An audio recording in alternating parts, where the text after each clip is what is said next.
Welcome back. In this video, I'm going to show you how to replace the integrated wheel end solenoid on my 2013 F150. This is going to be pretty straightforward, so let's jump right in. Let's locate that old solenoid first. You should see it to the right of the master cylinder right here. There is an electrical connector coming out of the top right side of it and two vacuum lines coming out of the bottom, also to the right. The part for my 2013 F150 is 7L1Z9H465B.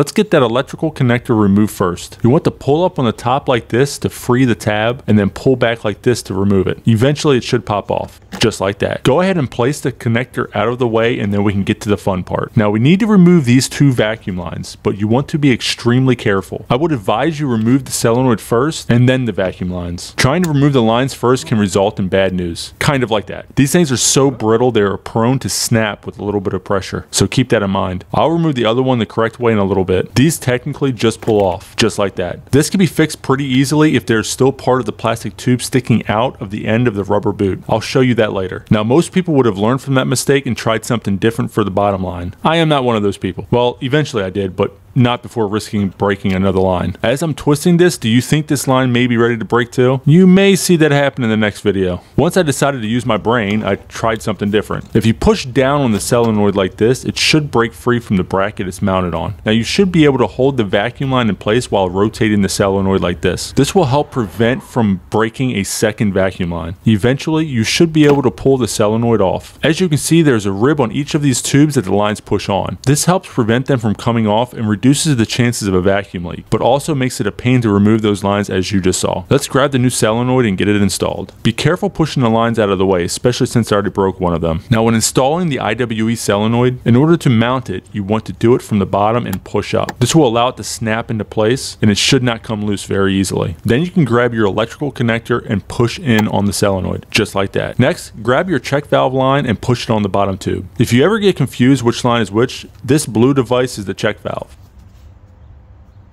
Alright, so now we can move on to the vacuum line that broke that runs down directly to each wheel. Grab yourself a set of needle nose pliers and try to pull it out. If yours is as brittle as mine was, then it'll probably keep breaking apart, as you can see. That's okay. There's still a way to get it out. Since it's already broken, you can squeeze the sides like this with some pliers in order to break it apart some more. This won't necessarily break into pieces and fall out, but it will make it easier to get out. I'll show you how. Squeezing the sides will allow you to eventually get the tips of the pliers in, and then you should be able to grab a piece of the side and pull it straight out, just like that. If you take a closer look at this piece, you will notice the end of the inside of the rubber elbow flares out right here. This allows it to fit snugly inside of that elbow and prevents vacuum leaks. So what I'm about to show you is a temporary fix, since the other vacuum tube won't have the flared out part on it. So go ahead and grab the line and then gently push down on it. This should reveal the inner tube that you need to connect the elbow to. You can now try to push the elbow on, however, I was having a hard time.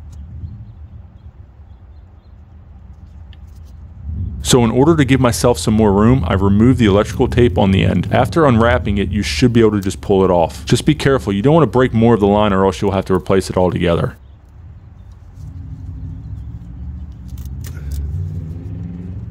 Now you want to push the sleeve down slightly while pulling up on the tube. Again, just be gentle. Once you have a firm grip, you can then push the rubber elbow onto the end of the line.